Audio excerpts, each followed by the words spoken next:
behaviorist perspective of Dave Skinner. B.F. Skinner was an American psychologist, behaviorist, author, and inventor who made a significant contribution to the field of psychology in the 20th century. He is best known for his development of theory of operant conditioning, which has had a profound influence on the study of human and animal behavior. So that's the contribution of B.F. Skinner. So next slide is operant conditioning. What is operant conditioning? It is a way of learning where behavior changes because of what happens after it. So, reinforcement. What is reinforcement in operant conditioning? It is a way to make a behavior happen more often. It's like a giving reward to encourage good behavior. There is two types of reinforcement. So, positive reinforcement and negative reinforcement. So first, we'll tackle positive reinforcement. Positive reinforcement means adding something nice or rewarding after a behavior to make it more likely to happen again. For example, if you do your homework, the behavior you get is a sticker. That is the reward, the sticker. And the negative reinforcement. Negative reinforcement is about taking away something unpleasant or annoying after a behavior, which also make the behavior more likely to happen again. For instances, if you wear seatbelt, the behavior, that's the behavior if you wear seatbelt, the annoying car stops. So there are two types of punishment. So punishment number one is the positive punishment, adding something unpleasant or punishing after a behavior to reduce the chances of it happening again. For example, if you talk back to your teacher, you might get detention. That's the punishment.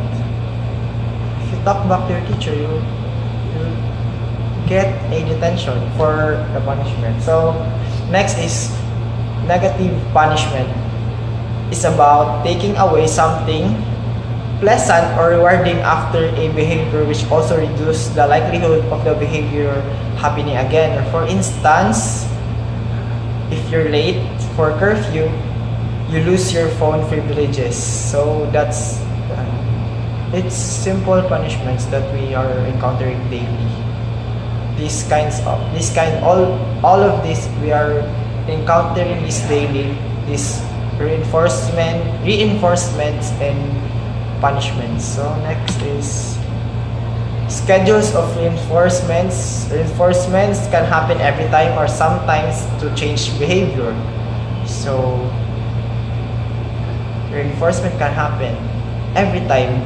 Actually, it happens every day in our daily lives. So next is behavior modification. We can use operant conditioning to change behaviors in school, therapy, and workplace. So this is actually really true, and we always use this as a future teacher or future educator. We must use this in our workplace so that we will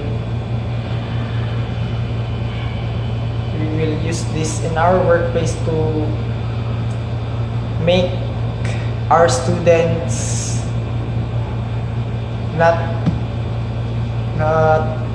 do bad things and to obey us. Simple behavior modifications.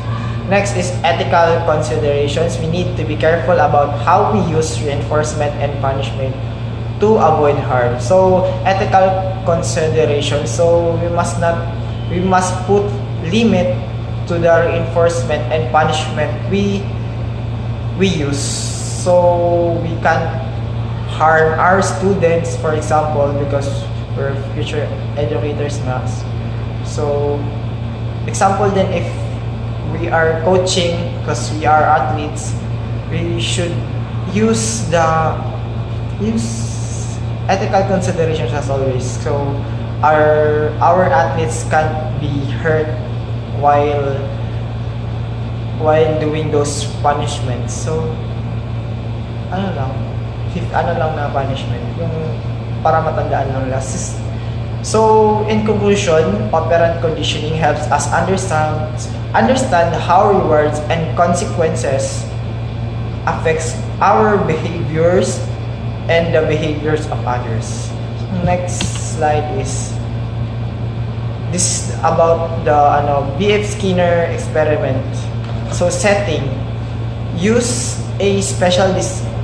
Skinner used a special design chamber called a Skinner box. So we'll put it here. Skinner box, it was a controlled environment that allowed him to manipulate and observe the behavior of rats. So that is actually a famous representation of operant conditioning, the Skinner box, where he put two rats in a box. So next is initial behavior. When a rat was placed in the Skinner box, it typically explored its surroundings, including the lever. The rat initial behavior of randomly pressing the lever was not intentional. It was called a shaping process, or yung kung saan sinasanay na pindutin yun. So, dito na papasok yung operant conditioning. Skinner wanted to teach the rat to press the lever intentionally. He accomplished this through operant conditioning. So, ang ginawa niya dito is positive reinforcement. Skinner provided positive reinforcement by delivering a food pellet to a rat each time it accidentally pressed the lever. This made the rat more likely to press the lever again because it is now associated to receiving food. Every time he accidentally pressed the lever, the rat will receive food. So, over time, the rat learned that pressing the lever led to food. So, it started to press the lever intentionally. So, nung nalaman niya ng rat na if pipindutin niya yung lever, or he'll touch the lever, he will gain food, he will receive food. So, after that, natatak niya sa isip niya. So, he pressed the lever intentionally. So, next is conclusion. In conclusion, B.F. Skinner's contribution to psychology, education, and various other fields are undeniable. His ideas of behaviorism, operant conditioning, and the practical applications of his work have left a lasting legacy that continues to shape our understanding of behavior and learning. And their application in diverse settings, his influence persists through the ongoing study and application of his theories in the pursuit of enhancing human and animal well-being. So last is, this is a quote from B.F. Skinner himself. The best way to get a good idea is to get a lots of idea. So that's all. Thank you.